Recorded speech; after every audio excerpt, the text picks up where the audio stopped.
बिस्मिल्लाहिर्रहमानिर्रहीम अस्सलाम वालेकुम। आज के लेक्चर में डिस्कस करने जा रहे हैं बहुत ही इंपॉर्टेंट हमारा स्टैंडर्ड, और इवन इतना इंपॉर्टेंट कि ये इंडिपेंडेंट क्वेश्चन के तौर पर आता है, सेक्शन 2 का पार्ट बन जाता है।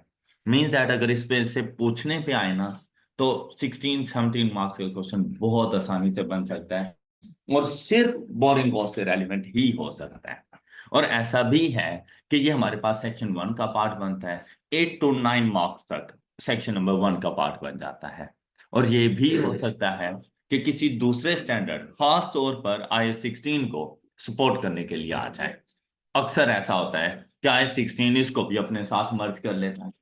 तो मतलब इंडिविजुअल बेसिस पर भी इसकी बहुत ज्यादा इंपॉर्टेंस है, और अगर हम लोग इसको देखें कॉम्बिनेशन के फॉर्म में तब भी ये बहुत इंपॉर्टेंट स्टैंडर्ड है। इसको समझना बहुत जरूरी है। आज हम लोग डिस्कस करेंगे IAS-23, सॉरी, हाँ हाँ, बोरिंग कॉस्ट। अच्छा, अब ये बोरिंग कॉस्ट है क्या? बोरिंग से मुराद होता है उधार लेना, लोन लेना। कि हम लोगों ने लोन लिया और उस लोन की कॉस्ट, मतलब उसके ऊपर जो इंटरेस्ट, हमने उसके बारे में डिस्कशन करनी है। तो क्या मैं रिटर्न 1 लाख रुपया करूंगा? सपोज करता हूं कि 10% रेट ऑफ इंटरेस्ट है, 1 साल के बाद मैंने जाके उसको रिटर्न किया। तो जब रिटर्न करने के लिए जाऊंगा तो मैं उसको 1,10,000 रुपये वापस करूं। हम बात 1,00,000 रुपए की, कि उस 10,000 रुपये का क्या करना है। अच्छा, अब अगर मैं आपसे पूछूं यहीं पर कि मैंने एक प्लांट एंड मशीनरी परचेज करना है, एक प्लांट एंड मशीनरी या व्हीकल समझ लें, मैंने परचेज करनी है, उसके लिए ना बाकी सारी अमाउंट है,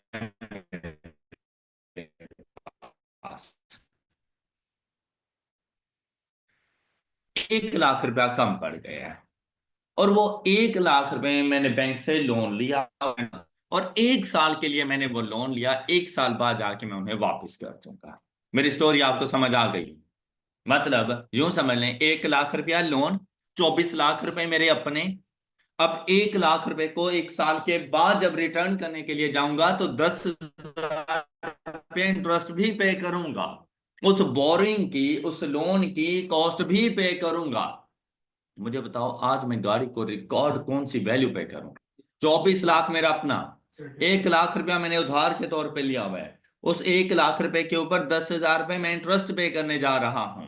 आज अगर मैं गाड़ी को रिकॉर्ड करूं तो मैं रिकॉर्डिंग कौन सी वैल्यू पर करूं? सही से सोच कर, हाँ जी, किस वैल्यू पे रिकॉर्ड करें जी?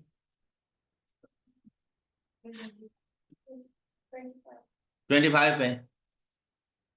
असद, तुम क्या? 2,5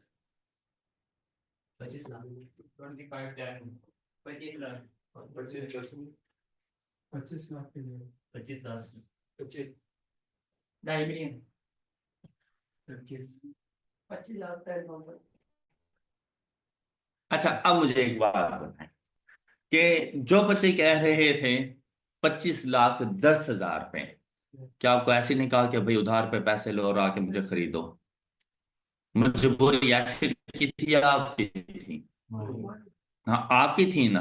अच्छा, जब तक IS-16 हम लोग पढ़ते रहे, कहीं पे लिखा हुआ था interest on boring will be the cost of asset? तो आप 25-10 मुझे क्यों बता रहे हैं? आप भाई ना लो उधार पर, आप लोन ना लो, आपके पास जो पैसे हैं उसी से खरीद लो, नहीं औकात ना खरीदो। ऐसी ने तो आपसे नहीं कहा ना। आपको पता है कि हम लोगों ने कॉस्ट ऑफ एसिड को जब डिटरमिन करना था, हमने list price, directly attributable expenses वगैरह की बात की थी, लेकिन उन डायरेक्टली एट्रीब्यूटेबल एक्सपेंसेस में कहीं पे हमने इंटरेस्ट कॉस्ट की बात नहीं की थी। था ना ऐसा? इंटरेस्ट कॉस्ट हमारी कॉस्ट ऑफ एसिड का पार्ट नहीं बनती अगर हम लोग एसिड को एक्वायर कर रहे हैं या एसिड को परचेज कर रहे हैं। ऑलराइट, तो हमारी ये जो व्हीकल है या प्लांट एंड मशीनरी है जो हमने एक्वायर किया, वो कैपिटलाइज होगा बाय ₹25 लाख। और जो 10,000 है वो हमारा इंटरेस्ट एक्सपेंस से जाएगा, प्रॉफिट और लॉस अकाउंट में एक्सपेंस के तौर पे रिकॉर्ड होगा। बात समझ आई है? तो फिर हम बोरिंग कॉस्ट पढ़ क्यों रहे हैं जब इसने जाना ही एक्सपेंस के तौर पर है, प्रॉफिट और लॉस अकाउंट में है, तो फिर हम पढ़ क्यों रहे हैं? बात आई अभी, अगर आपने मेरे सेंटेंस पे गौर किया हो, जो कि इंशाल्लाह आपने नहीं किया होगा, कि मैंने कहा अगर एसिड को एक्वायर या परचेज करते हो तो इंटरेस्ट कॉस्ट हमेशा प्रॉफिट और लॉस अकाउंट का पार्ट बनती है।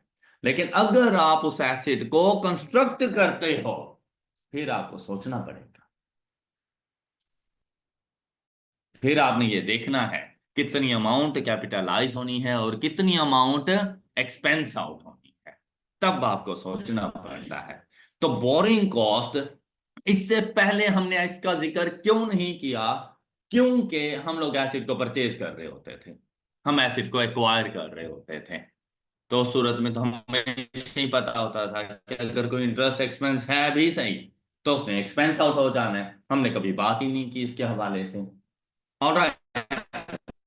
अच्छा, इससे पहले हमने इसकी बात, पैसा हमारा अपना होता था हम लोन लेते ही नहीं थे, इसीलिए हम इसकी बात नहीं करते थे।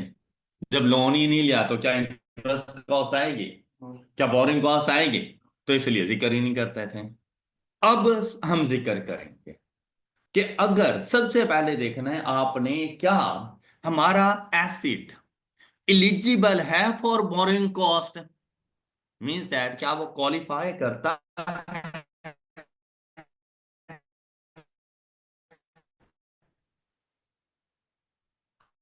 हर चीज का एक एलिजिबिलिटी क्राइटेरिया है। आप लोग चार्टेड अकाउंटेंसी में आए हो, तो आया गया था ना कि मिनिमम आपके चार्टेड अकाउंटेंसी को स्टार्ट कर सकते हैं।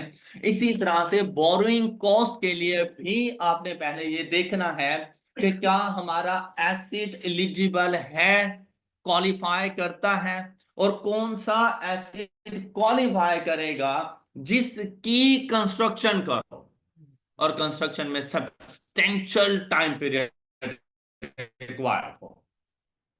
क्या सब्सटेंशियल टाइम पीरियड, और 2 3 4 5 दिन भी कोई सब्सटेंशियल टाइम पीरियड नहीं है।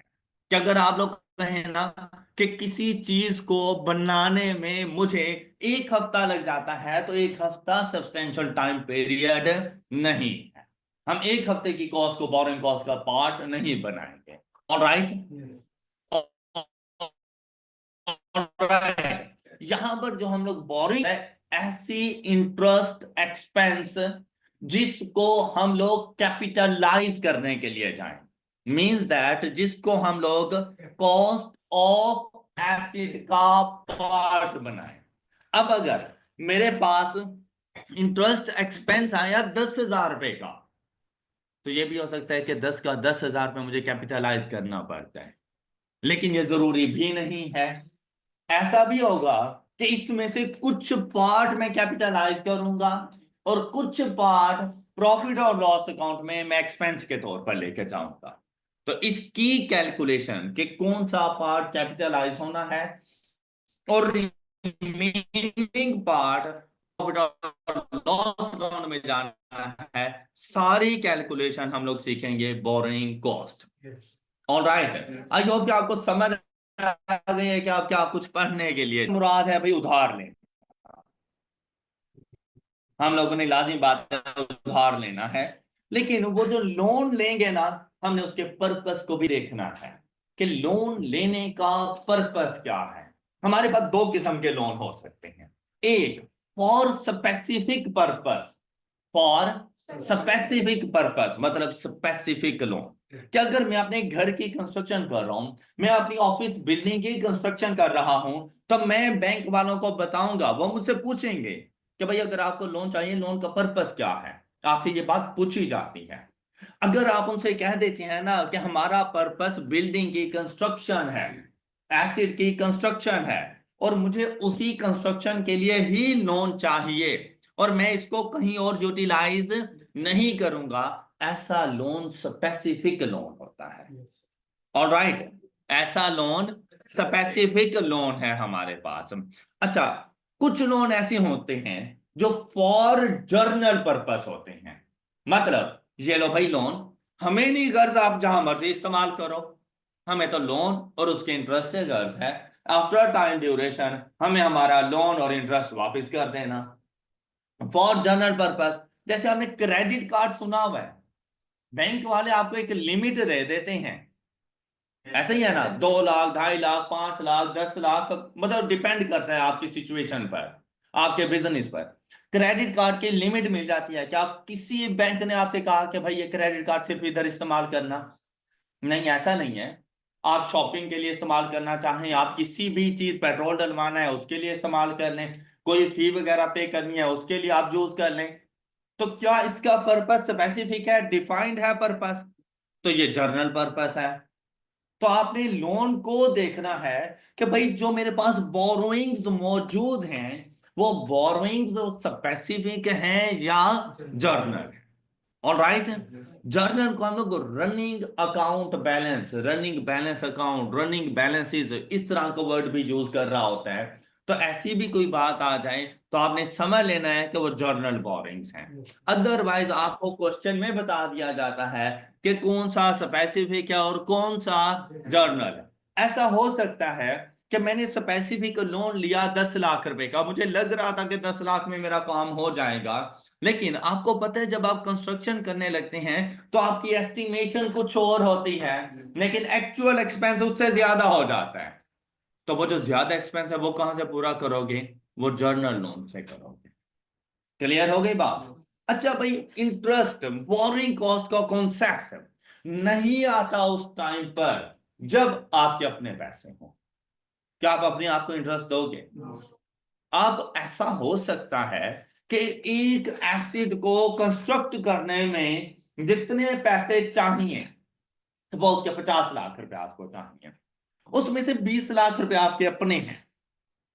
50 लाख रुपए चाहिए, 20 लाख रुपए आपके अपने हैं। अब आपने क्या करना है कि 30 लाख रुपए का अरेंजमेंट करना है। तो वो 30 लाख का अरेंजमेंट आप लोगों ने कैसे जाके करना है? उसके लिए आपने, हम अज्यूम करते हैं कि 25 लाख रुपए का आपने स्पेसिफिक लोन ले लिया। ऑल राइट, टोटल कितने हो गए? 45 लाख रुपीज। अभी भी कितने चाहिए? 5 लाख। वो जनरल बोरिंग से पूरा कर रहे हैं।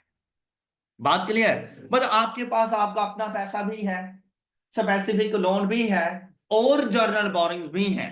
तो हमेशा याद रखिएगा कि सबसे पहले अपना पैसा यूटिलाइज करना, अरेंजमेंट है, एक सीक्वेंस के मुताबिक चलना है। आप कभी भी जर्नल बोरिंग पहले नहीं यूटिलाइज कर सकते। सबसे पहले आपने अपना पैसा यूटिलाइज करना है। ऐसा भी नहीं है कि स्पेसिफिक लोन लिया तो सबसे पहले वो करेंगे, नहीं, पहले अपना पैसा यूटिलाइज करेंगे। जब वो खत्म हो जाएगा तो चलेंगे हम लोग स्पेसिफिक लोन की तरफ। जब वो खत्म हो जाएगा तो चलेंगे हम जर्नल बोरिंग की तरफ। ये सीक्वेंस याद रखिएगा। कभी ऐसा होगा अपना पैसा नहीं होगा तो स्पेसिफिक लोन से ही स्टार्ट करेंगे, वो एंड हो गया तो चलेंगे जर्नल बोरिंग्स की तरफ। ऑलराइट, और इंटरेस्ट की कैलकुलेशंस करते रहेंगे। अब मुझे एक बात बताएं, गौर से मेरी बात सुनिएगा, आपको सारा स्टैंडर्ड इधर ही क्लियर हो जाना है। ये सारी मुश्किलात जो आप लोगों ने बाद में फेस करनी है ना, आप मुझे खुद ही आंसर कर रहे होंगे, सर इसका आंसर तो ये बनना चाहिए। मेरी बात गौर से सुनना। मैंने एक लोन लिया, 1 लाख रुपए का लोन था एट अ रेट ऑफ 10%। 31 दिसंबर को मैंने वो रिटर्न कर देना था। मैं कितनी अमाउंट जाके रिटर्न करूंगा? 110,000 में जाके रिटर्न कर दूंगा। 1 lakh rupees original principal amount and 10,000 rupees borrowing interest expect. बात क्लियर हो गई? अच्छा, अगर मैं इसको पर्पस ना बताऊं आपको और फाइनेंशियल स्टेटमेंट्स बनानी हो आपने, तो आप लोग 1 लाख रुपीज को तो मेरा रखोगे लाइबिलिटी के तौर पर जब तक कि मैं उसको पे नहीं कर देता। तो आपने उसको लाइबिलिटी के तौर पे जाके रख देना है। लेकिन जो 10,000 रुपीज है वो आप लोग एक्सपेंस के तौर पे रिकॉर्ड करोगे। एम आई राइट? अच्छा, अब अगर मैं आपसे ये कह दूं कि भाई मैंने इस 1 लाख रुपए को यूटिलाइज किया to construct an asset which qualify for borrowing cost, लेकिन उस एसिड की जो कंस्ट्रक्शन मैंने स्टार्ट की वो 1 अप्रैल से स्टार्ट की, और एसिड मेरा कंप्लीट हो गया 3 नवंबर को। मेरे क्वेश्चन समझ आया है? लोन लिया 1 जनवरी को, रिटर्न कर रहा हूं 31 दिसंबर को। बैंक वालों को जो हम लोग 1 लाख की भी बात नहीं करते, हम लोग 10,000 की बात करते हैं इंटरेस्ट की। बैंक वालों को जो मैंने इंटरेस्ट देना है, बल्कि 12% कर लें, ओके 10% नहीं 12% कर लें, तो 1,12,000 रुपये वापस करूंगा, तो 12,000 रुपीज का इंटरेस्ट आ जाएगा। यहां तक सबको क्लियर? अच्छा, इधर अब 12,000 का इंटरेस्ट आ गया मेरे पास। मैंने कहा कि मैंने इस लोन को यूटिलाइज किया to construct an asset which qualify for borrowing cost, alright. लेकिन जो एसिड मैंने स्टार्ट किया था ना, कंस्ट्रक्शन स्टार्ट की थी, वो मैंने स्टार्ट की 1 अप्रैल, और कंस्ट्रक्शन कंप्लीट हो गई 30 नवंबर सेम ईयर। क्या 12,000 रुपये जाके बोरिंग कॉस्ट कैपिटलाइज करो? क्या करूं? जितने अरसा कंस्ट्रक्शन चलती रही, उस टाइम ड्यूरेशन का जो इंटरेस्ट होगा वो एसिड को चार्ज करोगे, और अगर उससे पहले या बाद का कोई इंटरेस्ट है तो वो एक्सपेंस आउट हो जाएगा। अब अगर आप गौर करो, सबसे पहले मैंने इंटरेस्ट सारे का सारा प्रॉफिट और लॉस अकाउंट में डाला, ऐसे ही था ना, क्योंकि मेरे पास कोई acid qualifier for borrowing cost था ही नहीं, तो मैंने सारे का सारा एक्सपेंस आउट कर दिया। अच्छा, फिर क्या किया कि भाई स्पेसिफिकली लोन लिया और उसी बिल्डिंग के लिए था, तो सारे का सारा कैपिटलाइज भी हो जाता है। लेकिन इस एग्जांपल में अगर आप लोग गौर करें, तो 12,000 रुपए का इंटरेस्ट है ना, तो सारा एक्सपेंस आउट हो रहा है और ना ही सारे का सारा कैपिटलाइज हो। तो आपने ये देखना है कि कैपिटलाइजेशन पीरियड कितना है। क्या? कि ऐसा अरसा कौन सा है जिसमें इंटरेस्ट की अमाउंट को part of cost of acid बनना है, ऑलराइट। और जो बाकी पीरियड होगा वो एक्सपेंस के तौर पे रिकॉर्ड होगा। तो आप देखें, जनवरी का मंथ, फेब, मार्च, इन तीनों में तो कंस्ट्रक्शन ही नहीं हुई थी। इन तीनों का जो इंटरेस्ट है ना, वो एक्सपेंस आउट होगा, ऑलराइट। लेकिन 1 अप्रैल से लेकर 30 नवंबर तक नॉन स्टॉप कंस्ट्रक्शन चलती रही। एम आई राइट? अब ये जो 8 मंथ्स हैं आप लोगों के पास, इन्होंने कैपिटलाइज हो जाना है, और दिसंबर का मंथ वो दोबारा से एक्सपेंस आउट हो जाएगा। तो out of 12 months, 8 months capitalise and 4 months expense out होंगे। तो 8,000 रुपये कॉस्ट ऑफ एसिड का पार्ट बन जाएगा, बिल्डिंग की कॉस्ट में शामिल कर दोगे, और जो 4,000 रुपीज है वो आप लोगों ने उस साल के प्रॉफिट और लॉस अकाउंट में एक्सपेंस के तौर पे रिकॉर्ड करना है। किसी को डाउट? फिर से सेम सिचुएशन है। 1 लाख रुपए का लोन लिया मैंने एट अ रेट ऑफ 12%, 1 जनवरी को लिया, 31 दिसंबर को रिटर्न करूंगा, ऑलराइट। कंस्ट्रक्शन मैंने स्टार्ट की 1 अप्रैल, कंस्ट्रक्शन एंड हो रही है 30 नवंबर, लेकिन जुलाई के मंथ में कंस्ट्रक्शन नहीं कर पाया ड्यू टू एनी रीजन। जुलाई के मंथ में जो कंस्ट्रक्शन थी वो स्टॉप रही, और वो लॉ एंड ऑर्डर सिचुएशन समझ लें, या गवर्नमेंट की तरफ से रिस्ट्रिक्शंस हो गई थी, कुछ ऐसी सिचुएशन हुई कि मैं जुलाई के मंथ में कंस्ट्रक्शन नहीं कर पाया, डिले हो। 1 जुलाई से लेकर मेरे पास 1 अगस्त तक मैंने कंस्ट्रक्शन नहीं की। अब बताएं क्या करें? अब जिस मंथ में कंस्ट्रक्शन नहीं की वो टाइम पीरियड एक्सपेंस आउट हो जाएगा, वो कैपिटलाइज नहीं होगा, ओके। तो अब आपका जो टोटल पीरियड है ना क्या फॉर कैपिटलाइजेशन, वो 7 मंथ्स है, 8 मंथ्स नहीं है। मतलब आपने टोटल कंस्ट्रक्शन पीरियड, अब देखो मैंने इसको कैपिटलाइजेशन पीरियड नहीं कहा, टोटल कंस्ट्रक्शन पीरियड में से अगर किसी किस्म की कोई सस्पेंशन है तो वो माइनस करते हैं, ऑलराइट। ये सस्पेंशन थी तो इस सस्पेंशन को माइनस कर देना। तो 1 मंथ की सस्पेंशन आ रही थी, टोटल कंस्ट्रक्शन पीरियड 8 मंथ्स का था, तो कैपिटलाइजेशन पीरियड 7 मंथ्स का आएगा। बात क्लियर? तो रिमेनिंग 5 मंथ्स एक्सपेंस आउट हो जाएंगे। ऐसा हो सकता है कि आपसे एक्सट्रैक्ट ऑफ फाइनेंशियल स्टेटमेंट्स पूछे, तो आपको पता हो कि कितना टाइम पीरियड आप लोगों ने कैपिटलाइज करना है और कितना एक्सपेंस आउट करना है। Any doubt? All clear? फिर से सुनो, सेम सिचुएशन है। जुलाई के मंथ में सस्पेंशन रही, लेकिन वो suspension is necessary for construction.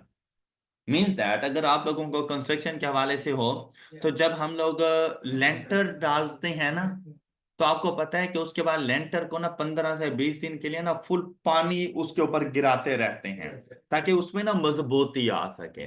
अगर आप ऐसा नहीं करोगे ना, तो वो बहुत जल्द गिर जाएगा। आपको इस बात का पता है? अच्छा, जब पूरी छत पानी से भरी पड़ी है, तो क्या नीचे दीवारों के ऊपर प्लास्टर कर सकते हो? अच्छा चलो, इलेक्ट्रिसिटी का काम कर लेते हैं उन दिनों में, हैं? तो नहीं, आप नहीं कर सकते, ऐसा कोई भी काम नहीं कर सकते। क्यों? हर तरफ पानी ही पानी है। अच्छा, जिसने उसको सपोर्ट दी हुई है उस छत को, वो निकाल दें कि छत तो अब लग गई है, चलो हम बाकी काम कर लें, फर्श बनाना शुरू कर दें। हो सकते हैं? क्या वो सस्पेंशन मैंडेटरी नहीं है? तो आपसे वो कहेगा कि ये जो 1 मंथ की सस्पेंशन आई थी, ये मैंडेटरी थी। मतलब आपको किसी ने काम से नहीं रोका था, आपकी मजबूरी थी रुकना। क्लियर? अब क्या करें? 8 मंथ ही कैपिटलाइज होगा। अब ये सस्पेंशन ही नहीं है, जब सस्पेंशन नहीं है तो माइनस क्यों करूं? बात क्लियर? सबको समझ आ गई बात? अच्छा, ऐसा हो सकता है कि आपको वो कह दे कि भाई आपका जो वर्क था वो 1.5 मंथ्स के लिए सस्पेंड हो गया, लेकिन उसमें से 15 डे नेसेसरी था, और 1 month by law and order situation की वजह से गया। अब अब टोटल सस्पेंशन पीरियड उसने 1.5 मंथ्स बताया, लेकिन उसमें से 0.5 मंथ्स मतलब 15 डे वो तो नेसेसरी थे, तो वो सस्पेंशन का पार्ट उस टाइम ड्यूरेशन में इंटरेस्ट एक्सपेंस कैपिटलाइज करें। ऑलराइट, लेकिन जो ड्यू टू अदर फैक्टर्स हो, मतलब नॉट नेसेसरी फॉर कंस्ट्रक्शन, उसके अलावा कोई भी और फैक्टर हो, तो आप लोगों ने उसको सस्पेंशन का पार्ट बनाना है, और उस टाइम ड्यूरेशन के इंटरेस्ट को प्रॉफिट और लॉस अकाउंट में भेजना है, कैपिटलाइज नहीं कर। इवन कि आपकी कंस्ट्रक्शन कंप्लीट नहीं हो। बात समझ आ गई? किसी को कोई डाउट? चलें, गुड, शाबाश। अब क्या है, अक्सर ऐसा होता है कि मैंने बैंक से लोन लिया ना 25 लाख रुपए का, तो जरूरी है कि मैं 25 लाख रुपए एक ही दिन कॉन्ट्रैक्टर को दे दूं कि ये ले भाई तूने काम शुरू कर देना। कैसा ही है? नहीं, आपको पता है मैं उसको इंस्टॉलमेंट्स में पेमेंट्स करूंगा। जैसे वो काम करता जाएगा, मैं पेमेंट्स भी उसको वैसी वैसी करता जाऊंगा, क्योंकि अगर सारी पेमेंट आपने कर दी ना, बस फिर आप कॉन्ट्रैक्टर के पीछे और कॉन्ट्रैक्टर किसी और कॉन्ट्रैक्ट के पीछे, फिर आपकी कंस्ट्रक्शन नहीं होती। इसलिए आपको कुछ ना कुछ अमाउंट दबा के रखनी पड़ती है उनकी। ओके। अच्छा, अब क्या है, तो मतलब सारी अमाउंट तो आप लोग नहीं अभी जाकर यूटिलाइज करने वाले। अब क्या करो, अब जो समझदार बंदे होते हैं वो तो सिंपली क्या करते हैं, लोन लेते हैं और उसको आके उठाते हैं बैंक से, और अपने पास आके सुकून से संदूक में बंद करके रख लेते हैं, और अगले साल तक उसमें से निकालते रहते हैं। ऐसा ही है ना? समझदार बंदे ऐसा नहीं करते। समझदार बंदे क्या करते हैं, वो बैंक वालों से कहते हैं कि भाई जो मुझे अमाउंट जरूरत होगी, मैं तुमसे वो लेता रहूंगा, जो मेरी बाकी अमाउंट है वो इन्वेस्ट कर। Alright, for short time duration. क्योंकि आपको पता है कि भाई आपने तो उसके ऊपर इंटरेस्ट देना है, चाहे आप यूटिलाइज करें या ना करें, इंटरेस्ट तो हर हाल में देना है हम लोगों ने। एम आई राइट? तो क्यों ना कुछ बेनिफिट ही ले लें, कुछ ना कुछ तो इसमें से अर्न भी कर लें, सारे का सारा एक्सपेंस ना हो। तो ऐसा हो सकता है कि 25 में से अभी आपने 5 लाख रुपए निकाले, बाकी 20 लाख तो है ना, 20 लाख रुपए अगली पेमेंट तक के लिए आप इन्वेस्ट कर दो। हाँ, ये अलग बात है। आप बैंक के पास जाओ ना, उनसे कहो कि मैंने लोन लेना है, तो आपसे कहेंगे एट द रेट ऑफ 20% आपको लोन मिलेगा। लेकिन आप उनसे कहो ना कि भाई ये मैं अमाउंट मैंने इन्वेस्ट करनी है, वो कहेंगे at the rate of 12% investment होगी। तो वो जो डिफरेंस आता है ना, वही तो बैंक की इनकम बन जाता है। ऑलराइट। अब आपका जो रेट ऑफ इन्वेस्टमेंट होना है ना, वो कम होगा as compare to rate of interest. Okay. तो लेकिन कुछ ना कुछ तो मिल रहा है ना आपको। आपने अपने सरप्लस फंड्स, इनको क्या कहते हैं हम लोग, जो रिमेनिंग अमाउंट होती है, सरप्लस फंड्स के टोटल फंड्स में से जो अमाउंट हमने यूटिलाइज कर ली, उसके अलावा जो बाकी बच गया वो कहलाएगा सरप्लस फंड। आपने अपने सरप्लस फंड को इन्वेस्ट करना है, और उसमें से जो आपको इंटरेस्ट इनकम आए, अगर वो टाइम ड्यूरेशन कैपिटलाइजेशन पीरियड है, तो उसकी इंटरेस्ट का क्या किया था आप लोगों ने, कैपिटलाइज किया था। ऐसा ही है ना। तो उस कैपिटलाइजेशन पीरियड में अर्न होने वाली इंटरेस्ट इनकम को कॉस्ट ऑफ एसेट का ही पार्ट बनाना, मतलब अपने उस इंटरेस्ट एक्सपेंस को रिड्यूस कर देना। कि इन केस अभी के लिए आपके पास आ रहा था, ये जो सिचुएशन हम लोग डील कर रहे थे, अभी के लिए आप लोगों के पास आ रहा था कि जो आपका इंटरेस्ट कैपिटलाइज हो रहा है वो फॉर 8 मंथ्स आपने मुझे बताया था, तो 8,000 बन गया ना। लेकिन अगर मैं आपसे ये कहूं कि सेम टाइम ड्यूरेशन में कैपिटलाइजेशन पीरियड के अंदर आपने सरप्लस फंड को इन्वेस्ट किया और वहां पर आपको 3,000 की इंटरेस्ट इनकम हो गई, तो आप लोगों ने 8,000 को कैपिटलाइज नहीं करना। आपने उस इंटरेस्ट इन एक्सपेंस में से इंटरेस्ट इनकम को लेस करना है, जो रिमेनिंग अमाउंट बचे 5,000 वो कॉस्ट ऑफ एसेट का पार्ट बने। क्लियर? लेकिन क्या आपको ये इन्वेस्टमेंट इनकम जनवरी फरवरी मार्च में नहीं पड़ेगी? क्या इन्वेस्टमेंट इनकम आपको, आपने लोन तो 1 जनवरी को लिया था ना, तो क्या सरप्लस फंड उस टाइम पे नहीं था फर्स्ट 3 मंथ्स के लिए? क्या आपने वो इन्वेस्ट नहीं किया होगा? तो वहां से भी तो इन्वेस्टमेंट इनकम आई होगी। तो उस टाइम ड्यूरेशन का इंटरेस्ट कहां गया था? सोच समझ के भाई बताएं। देखें, तुक्के मारने की कोई जरूरत नहीं है, चीजों को समझ, हम लोग ना स्टेप बाय स्टेप चले हैं, जीरो से चले हैं, तो बिल्कुल इजी होकर, रिलैक्स होकर। ये कोई दौड़ नहीं लगी हुई हमारी कि जो पहले पहुंच गया वो जीत गया, ऐसी कोई बात नहीं। जनवरी फेब एंड मार्च के जो इंटरेस्ट एक्सपेंस आया था, वो मैंने कॉस्ट ऑफ एसिड का पार्ट बनाया या प्रॉफिट और लॉस अकाउंट में लेकर, तो उस टाइम ड्यूरेशन की इन्वेस्टमेंट इनकम भी प्रॉफिट और लॉस अकाउंट में जाएगी।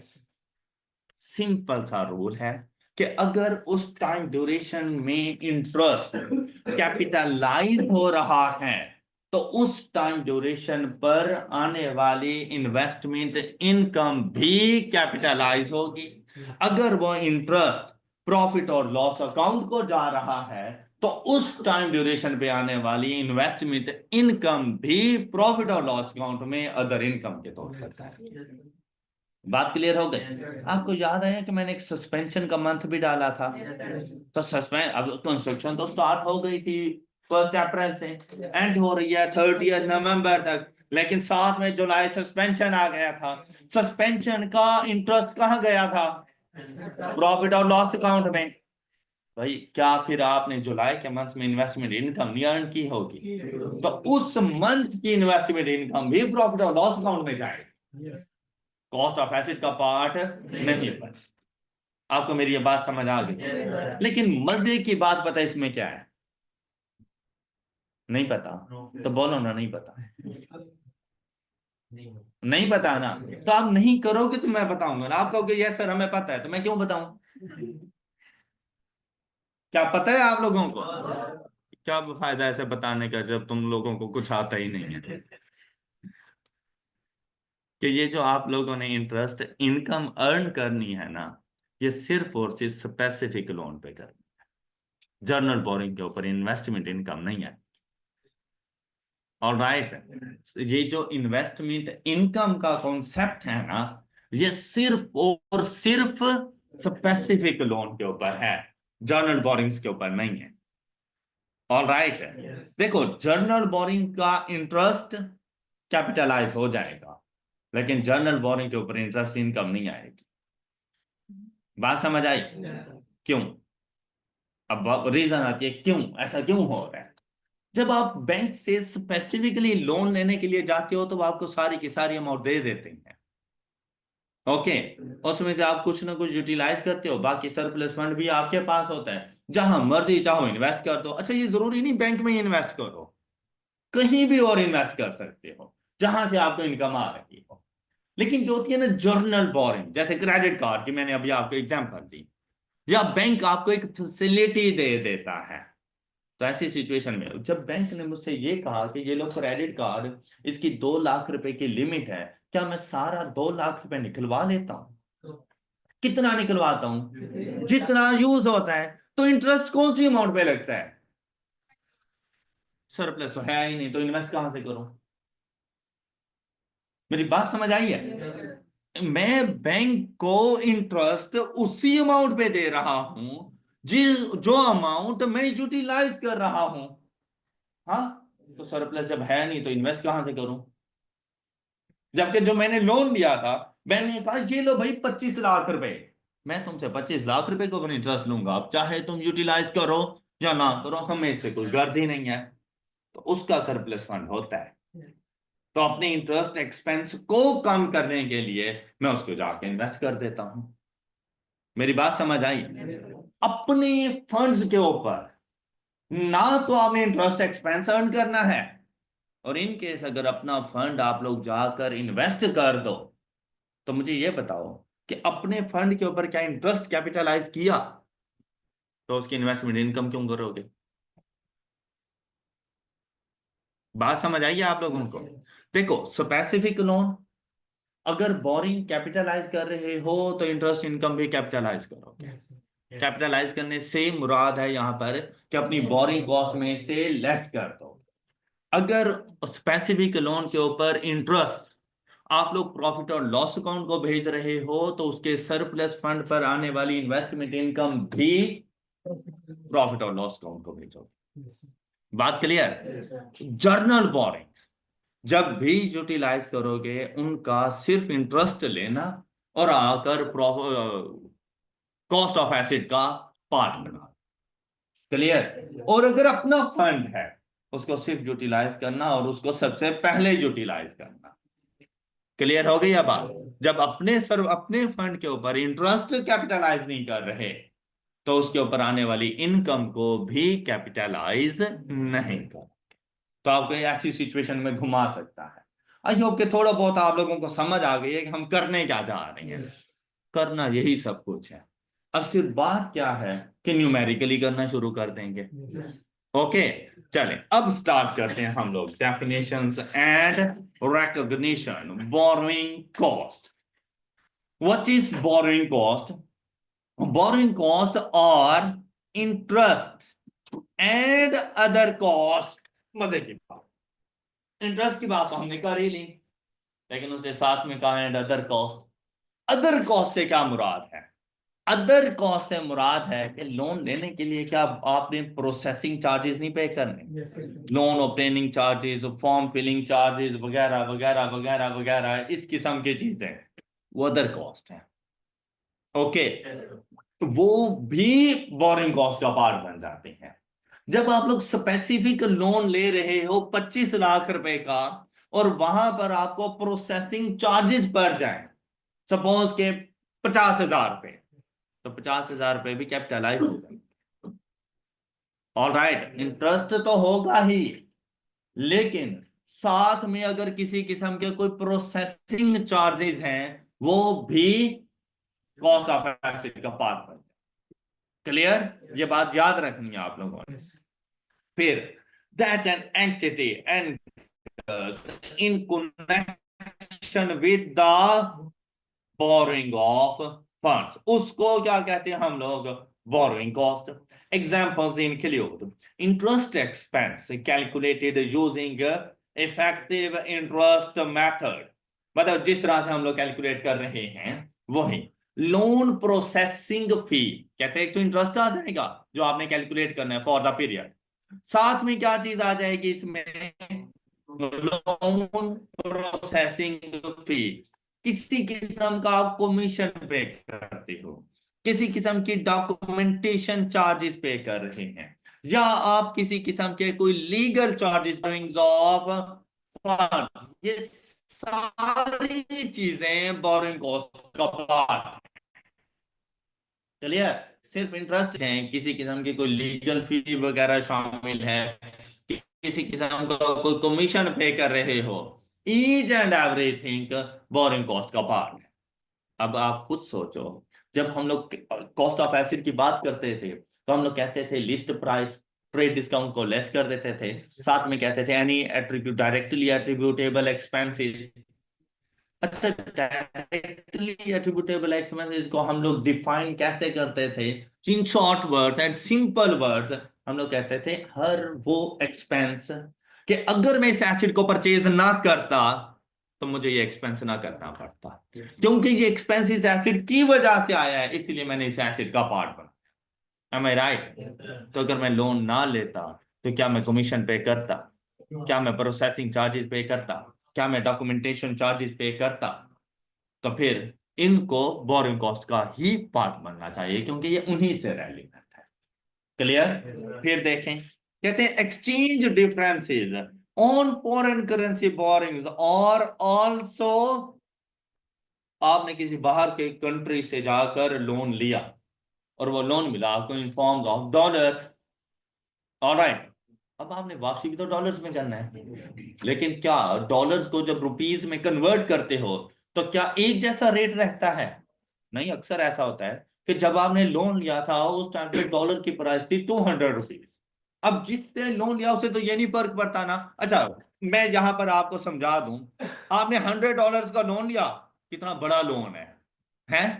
जब इन डॉलर्स को आपने कन्वर्ट किया पाकिस्तानी रुपीस में, उस दिन था डॉलर की प्राइस ₹200, तो आपको कितनी वैल्यू मिली होगी लोन के तौर पर? 20,000। ये बात क्लियर हो गई सब बच्चों को? अच्छा, अब गौर करें जरा, सपोज के बाहर वाली कंपनी ने मुझे इंटरेस्ट फ्री लोन दिया है, सपोज कर लें, क्या उन्होंने सपोर्ट की, जैसे यूएसएड है, उन्होंने आपको सपोर्ट किया, अब आपने वापसी भी $100,000 ही करना है, ऑलराइट। लेकिन क्या मैं उनको क्या कहूंगा कि भाई जब मैंने कन्वर्ट किया था 20,000 रुपये बने थे, ये लो 20,000 रुपये? वो कहेंगे भाई मैंने रुपीस का क्या करना है, हमारे यहाँ तो रुपीस चलते ही नहीं है, मैंने $100 दिया तो मुझे $100 ही दो। बात क्लियर? लेकिन जब मैं एक्सचेंज में गया और मैंने उनसे कहा कि भाई मुझे $100 चाहिए, उन्होंने कहा पर डॉलर निकालो ₹220। अब वही $100 लेने के लिए मुझे पे कितना करना पड़ गया? 22,000 रुपये। तो देखो डिफरेंस कितना आया, ये 2,000 भी बोरिंग। ऑल राइट, उसने कहा एक्सचेंज डिफरेंसेस के ऊपर भी अगर कुछ एक्स्ट्रा अमाउंट पे करते हो तो वो भी आपकी बोरिंग कॉस्ट बन जाती है। बात क्लियर हो गई? कोई डाउट? चलें, good. Next one, IS-23 does not deal with the actual or imputed cost of equity, including preference shares capital, not classified as liability. Therefore, dividend paid to equity holders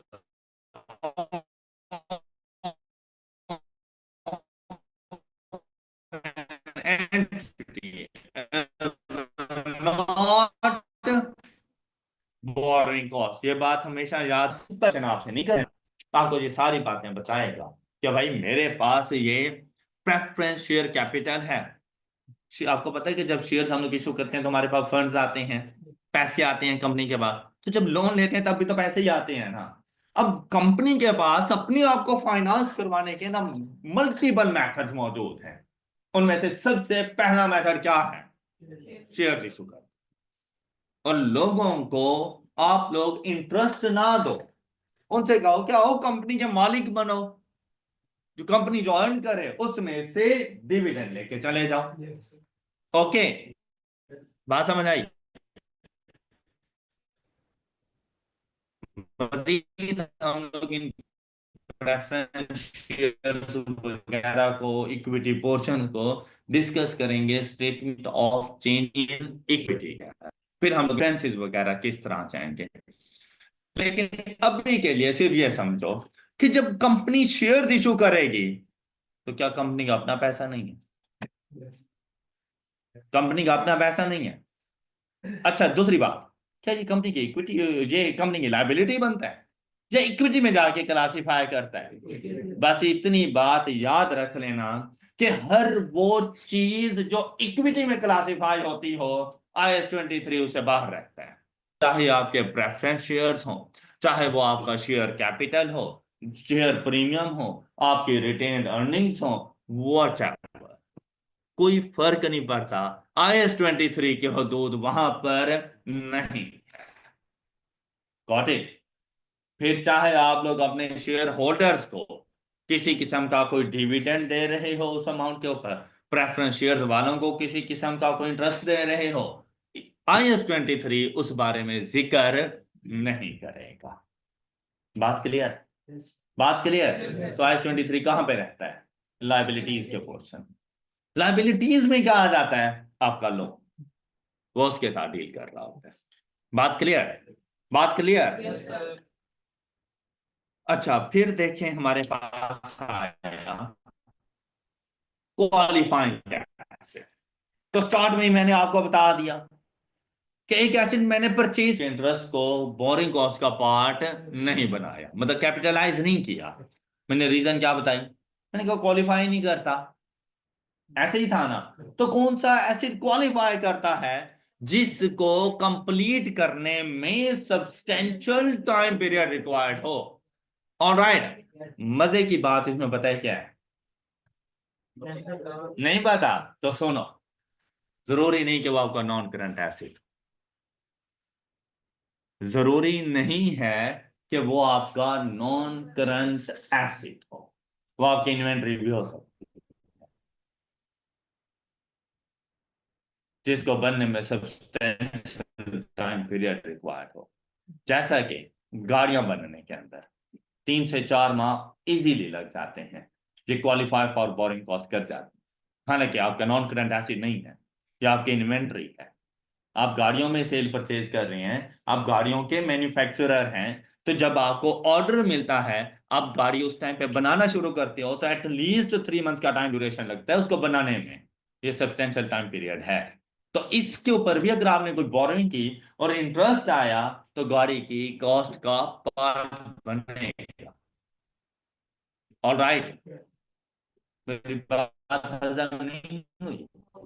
हो गई है? चले अल्हम्दुलिल्लाह। वरना मैं समझे शायद फक्की देने की जरूरत है कोई हाजमे वाली जी। सब्सटेंशियल टाइम पीरियड स्टैंडर्ड ने कहीं पे डिफाइन नहीं किया, वो सब्सटेंशियल टाइम पीरियड है। अब अगर किसी चीज को बनाने में आपको चंद एक दिन लगते हैं, 15 दिन, 20 दिन, 1 महीना, तो हम उसको कोई सब्सटेंशियल टाइम पीरियड नहीं कह रहे होते। वैसे हम लोग अज्यूम करते हैं कि at least 3 months of time duration is clear. Otherwise जहां पर आएगी ना इस किस्म की एम्बिग्विटी, तो आपको बता देगा as it is qualified for borrowing cost। तो आपको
अच्छा, यहाँ तक किसी स्टूडेंट का कोई question?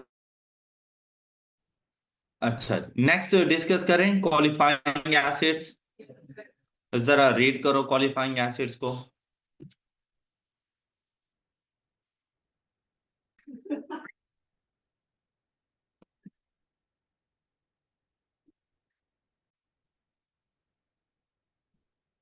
A qualifying acid is an acid that necessarily takes a substantial period of time to get ready for its और तो देखो कहीं पे नॉन करंट एसिड की बात नहीं आई।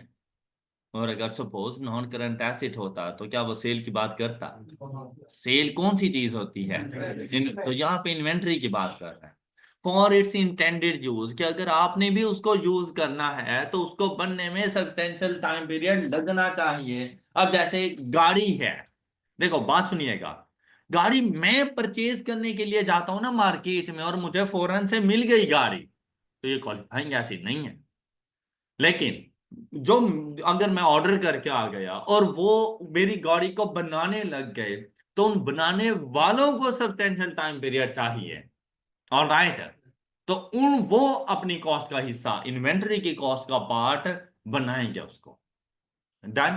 तो हर एसिड डिफरेंट नेचर। एक जगह पे जैसे मैंने आप लोगों को एग्जांपल दी थी कि सपोज जैसे ये एसी है ना, ये हमारे लिए हमारा नॉन करंट एसिड है। लेकिन जिसे मैंने परचेज किया, क्या उसके लिए भी नॉन करंट एसिड था? वो तो इसमें बिजनेस कर रहा था। कहने को तो इसी है, लेकिन अगर एक पार्टी के पॉइंट ऑफ व्यू से देखो तो उसके लिए इन्वेंट्री, मेरे पॉइंट ऑफ व्यू से देखो तो मेरे लिए नॉन करंट एसिड्स है। क्लियर? तो मैं डिफाइंड एसिड्स को एज इट इज नहीं कर सकता। हम लोग देखेंगे कि अगर इसको बनाने में ready for its intended use और से सब्सटेंशियल टाइम पीरियड रिक्वायर्ड है, तो ये हमारा क्वालिफाइंग एसिड है। अब स्टैंडर्ड ने कहीं पे सब्सटेंशियल टाइम पीरियड को तो बताया ही नहीं है, भाई क्या मुराद है सब्सटेंशियल टाइम पीरियड से। लेकिन उसने ना थोड़ा बहुत हमें हिंट दे दिया कि भाई क्वालिफाइंग एसिड्स में कौन कौन से एसिड्स आ सकते हैं। जैसा कि क्वालिफाइंग एसिड आर यूजुअली, अब वो आपको थोड़ा बहुत गाइड कर रहे हैं। अब यहां पे ये नहीं कहा कि 100% के साथ ऐसे चलना, लेकिन कहता है नॉर्मली अगर हम लोग देखें ना, तो हमारे self constructed non current assets होते हैं एंड लॉन्ग मैन्युफैक्चरिंग इन्वेंटरी। ये दो चीजें शामिल हैं क्वालिफाइंग एसिड्स में। एक हमारे नॉन करंट एसिड्स, वो भी वो जिसको हम लोग खुद से कंस्ट्रक्ट कर रहे हैं। मतलब अगर परचेज या एक्वायर करते हैं तो क्वालिफाइंग एसिड्स नहीं बनते।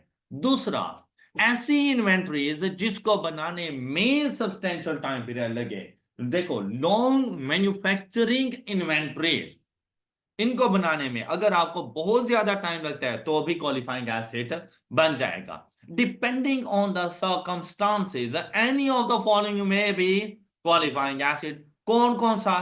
कहते हैं आपकी इन्वेंटरीज क्वालिफाइंग एसिड्स हो सकती हैं। कौन सी इन्वेंटरीज है? Long manufacturing inventories. Short manufacturing inventories कभी भी नहीं।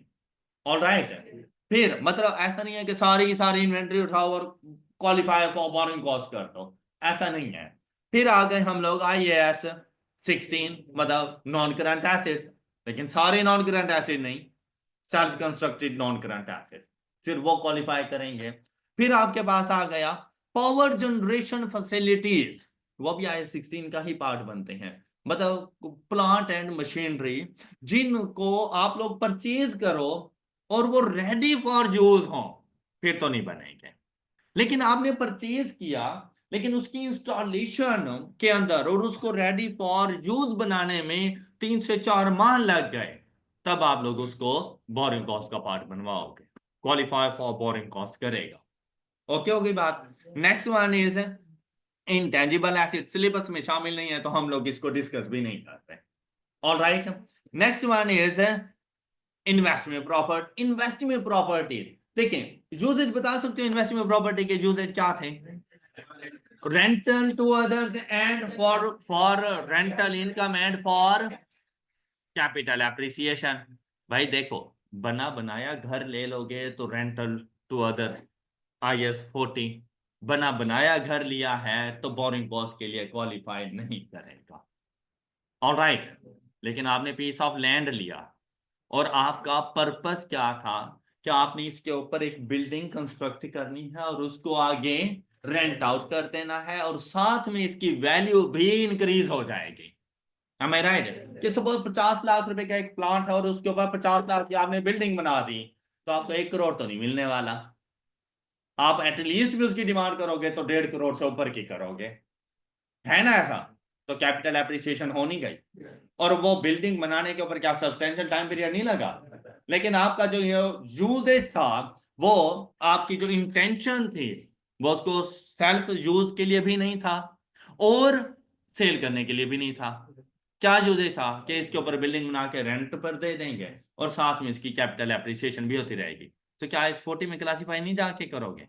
तो जब IS-40 बना रहे हो और उसके ऊपर भी सब्सटेंशियल टाइम पीरियड लग रहा है, वो भी बोरिंग कॉस्ट के लिए क्वालिफाई कर जाए। बात clear? Any problem? Next one is, कहते हैं फाइनेंशियल एसेट्स। अब फाइनेंशियल एसेट्स कौन कौन से होते हैं हमारे पास? हमारी कैश एंड इन्वेस्टमेंट, वो हमारे फाइनेंशियल एसेट्स होते हैं, कैश एंड। अच्छा, आपने यहां पे गौर किया, उसने सारे नॉन करंट एसेट या सारे करंट एसेट नहीं बताए थे आपको? ऐसे ही था ना? क्या उसने नॉन करंट एसेट तो कहे, लेकिन उसके लिए भी उसने कहा कि सब्सटेंशियल टाइम पीरियड रिक्वायर्ड हो, बात खत्म हो गई। लेकिन जब वो आए ना करंट एसेट में, उसने कहा भाई इन्वेंट्रीज, उन्हें ये नहीं कहा कि सारे करंट एसेट्स। हाँ, अब वो आगे बता रहे हैं कि भाई करंट एसेट्स में तो आपकी इन्वेस्टमेंट्स वगैरह भी रखी होंगी, इवन कि ये अगर इन्वेस्टमेंट लॉन्ग टर्म के लिए हैं तो नॉन करंट एसेट्स में रखी हुई होंगी। साथ में आपके पास जो कैश वगैरह मौजूद होते हैं, इनको कहा जाता है financial assets. Financial assets and inventories that are manufactured or otherwise produced over a or not qualifying asset। देखो भाई, सिंपली उसने बता दिया तो भाई फाइनेंशियल एसेट्स मतलब कैश एंड इन्वेस्टमेंट तो किसी हाल में भी नहीं, ओके। लेकिन इन्वेंट्रीज के लिए उसने कहा कि ऐसी इन्वेंट्रीज जो शॉर्ट टाइम ड्यूरेशन में बन जाएं, तो आपने ऐसी इन्वेंट्रीज को क्वालिफाई नहीं करवा। All right, not qualify for borrowing cost. Similarly, assets that are ready for its intended use or sale when acquired or not qualifying। अच्छा, मुझे एक बात बताएं, जो मैंने आप लोगों को थोड़ी देर पहले स्टोरी सुनाई 15-20 मिनट की, क्या मैंने आपका टाइम वेस्ट किया? क्या आपको लग नहीं रहा कि सारा स्टैंडर्ड तो उसमें कवर हो गया था? अब सिर्फ हम लोग ना एक किस्म का वो जो कॉन्फिडेंस है ना, उसको इन्हांस कर रहे हैं। यार बातें तो सारी वही लिखी हुई थी जो हमें 10 से 15 मिनट में सारी बता दी गई। ऐसे ही है ना? क्या ये सारी बातें आपको बतानी दी गई थी? अब एग्जाम्पल नंबर 1, सुकून से पढ़ो और इसमें से देखो वेदर और नॉट फॉलोइंग और। अब आप देखिए भाई, सोल्यूशन नहीं देखना, आपने खुद से जज करना है कि ये acid qualify for borrowing cost है या नहीं है। क्वेश्चन को सॉल्व करने के लिए सबसे पहला काम यही होता है कि आप लोग इस चीज को आइडेंटिफाई करो कि इसके ऊपर बोरिंग कॉस्ट की कैलकुलेशन करनी भी है या नहीं करनी। चलें, शाबाश। खुद से जरा पढ़ें, इसके आंसर देखें। हो गई एग्जाम्पल नंबर 1, सब बच्चों ने पढ़ ली? किसी को कोई डाउट, कोई परेशानी? अब देखो, पढ़ते पढ़ते, हालांकि अभी तक हम लोगों ने कोई क्वेश्चन वगैरह नहीं सॉल्व किया, लेकिन लग नहीं रहा कि जैसे यार खुद में दम है, कुछ कर सकते हैं हम लोग, है ना? बस ऐसे ही अकाउंटिंग को चलना चाहिए। क्या आप लोगों को लगे कि यार मैं खुद से कुछ कर सकता हूँ? और देखो, अपने अंदर तड़प पैदा करो अकाउंटेंट्स बनने की, तब इंशाल्लाह बहुत जल्दी से बन जाओगे। किसी भी चीज को बोझ समझोगे ना, तो उसके लिए उस चीज ने आपके लिए मुश्किल हो जाना है। देखो, या तो हम चार्टर्ड अकाउंटेंसी में आते हैं ना, जब आ गए हैं तो आपकी चॉइस तो है नहीं। क्या आप लोग कहोगे ना कि इस चैप्टर को या इस सब्जेक्ट को स्किप कर देंगे और चार्टर्ड अकाउंटेंट बन जाएंगे? Is it possible? तो मेहनत करनी पड़ेगी भाई, ओके। अब ये तो क्वेश्चन ही नहीं पैदा होता कि मेरे फेवरेट सब्जेक्ट है या मेरा फेवरेट सब्जेक्ट नहीं है। आपसे आपकी फेवरेट पूछी ही नहीं गई, आपकी मर्जी चलनी ही नहीं है। या तो ये होता ना कि आपके पास चॉइसेस होती कि आप इन 4-5 सब्जेक्ट्स में से कोई से 3 पढ़ लो, फिर तो था। लेकिन अब ऐसी कोई चॉइस भी नहीं है, तो भाई कोई फर्क नहीं पड़ता आपको अच्छा लगता है या आपको अच्छा नहीं लगता। या तो शौक से पढ़ लो या मजबूरी में पढ़ लो, लेकिन पढ़ना है, मेहनत आपने करनी है। हम आपके इस प्रॉब्लम को आसान कर सकते हैं, लेकिन आपकी जगह पे पेपर नहीं देने जा सकते, आपकी जगह पे प्रैक्टिस हम लोग नहीं कर सकते। अपनी तरफ से भरपूर कोशिश करेंगे कि मुश्किल से मुश्किल चीज भी इजी कर दें, और उसके लिए हम लोग मेहनत कर रहे होते हैं। लेकिन जब तक खुद से जाके नहीं करोगे ना, तब मजा नहीं आएगा। देखो, स्टैंडर्ड भी खत्म हो जाएगा, R1 भी खत्म हो जाएगी, लेकिन जिस तरह का लेवल आपका स्टार्ट में था, एंड पे भी वैसे ही लेवल रहा, तो फिर फायदा तो ना हुआ ना। अब चाहे जितने भी दिन हैं आप लोगों के सामने हैं, जो भी स्टैंडर्ड आएगा, पढ़ना तो है हम लोगों ने। इसलिए ना जरा इंटरेस्ट फिर ऐसी चीज में डेवलप कर दो जो आपकी जान ऐसे ना छोड़ रही हो। उससे खुद ही मोहब्बत करना शुरू कर दो, उसने आराम से हो जाना है। सही बात है। मतलब स्टडी से मोहब्बत करो यार, कारवान से मोहब्बत करो, इसे आराम से हो जाना है, इसमें इसने प्रॉब्लम ही नहीं आने देना। ओके। और ये भी अपने आशिक को मायूस नहीं करती। बाकी लोग बेवफा निकल आएंगे, ये नहीं निकलेगी। आजमा के देख लो, एक मरतबा इससे मोहब्बत करके देखो, बिलीव में पास हो जाओगे। इसने आपका लेवल इंक्रीज कर देना है। इन्हें कहना है R1 छोड़ो, R2 पे आओ। सच्ची बात है। लेकिन अगर आप लोग मजबूरी में रहोगे ना, तो इसने भी इग्नोर करना शुरू कर देना है। भाई पढ़ता तो मजबूरी में ही होना, इसने इग्नोर करना शुरू कर देना है। आप लोग स्टक हो जाओगे, किसी एक पॉइंट पे जाके रुक जाओगे, क्योंकि आपका इंटरेस्ट ही नहीं था। इस वजह से देखो, हर चीज में इंटरेस्ट खुद से डेवलप करना पड़ता है। आप करो डेवलप इसमें अपना इंटरेस्ट। कि क्यों नहीं कर सकते आप लोग यार? लोग मेरिट सर्टिफिकेट लेते हो, आप पास नहीं हो सकते हैं? क्या इतना गिरा हुआ लेवल है आप लोगों का? तो आप खुद सोचो कि यार लोग टॉप कर जाते हैं इसमें, तो आप लोग 50% मार्क्स भी नहीं ले सकते। सोचने वाली बात है ना यार। मैं मतलब इतना गिरा हुआ हूं कि मैं 50 नंबर तक नहीं पहुंच सकता। इतनी मेहनत तो कर ही सकती है ना भाई, वो कर लो। हर बंदे के लिए फर्स्ट पोजीशन थोड़ी ना होती है। ऑलराइट, चल शाबाश। देखिए, a construction company constructing a bridge for government which will take. अब अगर एक मिनट जरा गौर करना, भाई क्या ब्रिज उस कंस्ट्रक्शन कंपनी का है? क्या वो ब्रिज अपने पास हमने एसिड के तौर पर रिकॉर्ड करेगी? एसिड ही उसका नहीं है। लेकिन उसके लिए, कंस्ट्रक्शन कंपनी के लिए ब्रिज बनाना, उसकी तो इन्वेंटरी है। ऐसा नहीं है, मतलब सर्विसेज दे रहे हैं ना, सर्विसेज दें या इन्वेंटरी बनाएं, तो उसके लिए तो एक इन्वेंटरी के तौर पर आ जाएगा। लेकिन इसको कंप्लीट करने में उसको कितना टाइम लग रहा है? 6 इयर्स का टाइम लग रहा है। Qualify for borrowing cost. All right, next one. सबको समझ आ गई थी ना? अच्छा, next one is a very sophisticated integrated circuit being made by an entity who manufactures and sells 10,000 to 12,000 units every month। एक महीने के अंदर जो बंदे 10,000 से 12,000 नंबर ऑफ यूनिट बना सकते हैं, मतलब एक दिन में अगर 12,000 के मुताबिक चलें, 400 यूनिट एक दिन के अंदर बना सकते हैं। मतलब अगर एक दिन में 8 घंटे भी काम करते हो, तो एक घंटे में 50 यूनिट। तो क्या सब्सटेंशियल टाइम पीरियड लग रहा है? नहीं, कुछ भी नहीं। Not qualify for borrowing cost. जितना आंसर पूछा जाए आपने इतना बताना। उसने क्या क्वालिफाई करता है या नहीं करता? ऊपर लिखते थे यस, नीचे लिखते थे नो। ऑलराइट, क्या उसने लिखा कि रीजन भी बताओ मुझे? तो फिर रीजन बताने की कोई जरूरत नहीं। फिर देखें, और वैसे भी अभी के लिए उसने आपको सिर्फ ये बताया है, आपको ये समझा रहा है कि आप अपने एसिड को किस तरह से जाकर क्लासिफाई करोगे। ओके, मतलब पहला स्टेप कि एसिड की रिकॉग्निशन करनी है कि मैंने इसके ऊपर बोरिंग कॉस्ट चार्ज करनी है या नहीं करनी। और power plant under construction, it may take 10 months to complete. Substantial time period है, पावर प्लांट है, हमारे पास बोरिंग कॉस्ट का पार्ट बन जाए। All right, next one is an equipment purchased. Equipment, अच्छा इधर ही मुझे पता चल गया कि भाई not qualify for borrowing cost. Okay, क्यों? क्योंकि परचेज कर रहा हूं। लेकिन साथ में अगर वो मुझे ये कह देना कि इसको इंस्टॉल करने में 3 months का टाइम पीरियड लग गया, फिर क्वालिफाई कर जाएगा। All right,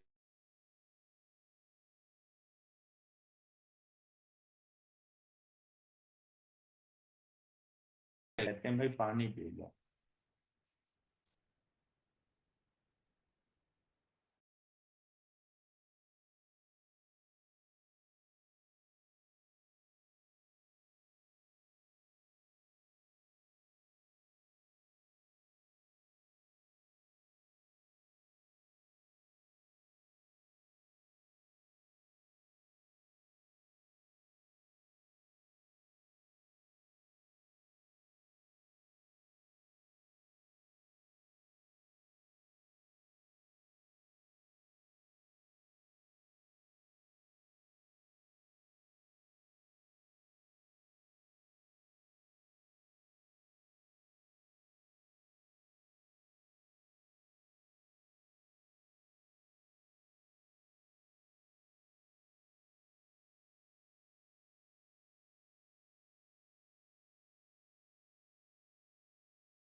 Equipment purchased by X Limited. The equipment may be used immediately after it is delivered. मतलब इंस्टॉलेशन वगैरह के ऊपर कोई सब्सटेंशियल टाइम पीरियड रिक्वायर्ड नहीं है, इमीडिएटली अवेलेबल फॉर यूज है, तो not qualify for borrowing cost. All right, next one is कहते हैं special order for a customer. आपने देखा कि अक्सर ऐसा होता है कि हम लोगों को ना कस्टमाइज्ड ऑर्डर मिलते हैं, तो मतलब काम हम लोग वो कर रहे हैं, लेकिन साथ में ना हमें ये कह दिया जाता है कि भैया आपने यही प्रोडक्ट ही मैन्युफैक्चर करके देनी है, लेकिन अब उसके साथ कोई ना कोई कस्टमाइज्ड ऑर्डर आ जाते हैं। जैसे अभी हम लोग स्पोर्ट्स का अलग करवाने जा रहे हैं ना, तो स्पोर्ट्स किट बनवानी थी, तो स्पोर्ट्स किट के लिए जो हम लोगों ने ऑर्डर किया ना, लाजमी बात है हमने अपने कॉलेज का नाम लिखवाना है, हमने अपनी टीम्स के नाम लिखवाने हैं, तो ये कस्टमाइज्ड ऑर्डर हो गया है।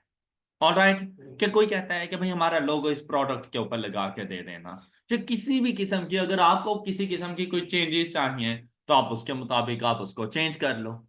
ओके, अब देखो, for from a customer to manufacture a machine for him which will take 11 months at the least, तो substantial time period required है, qualify for borrowing cost। An entity is constructing office building which will take 8 months to complete, qualify for borrowing। Any problem? यहाँ तक किसी भी student को कोई issue? तमाम बच्चों को सही से बातें समझ आ रही हैं? That's all for today. अपना ख्याल रखिए, बाकी कॉन्सेप्ट्स इंशाल्लाह नेक्स्ट लेक्चर में डिस्कस करेंगे। अल्लाह हाफ़िज़।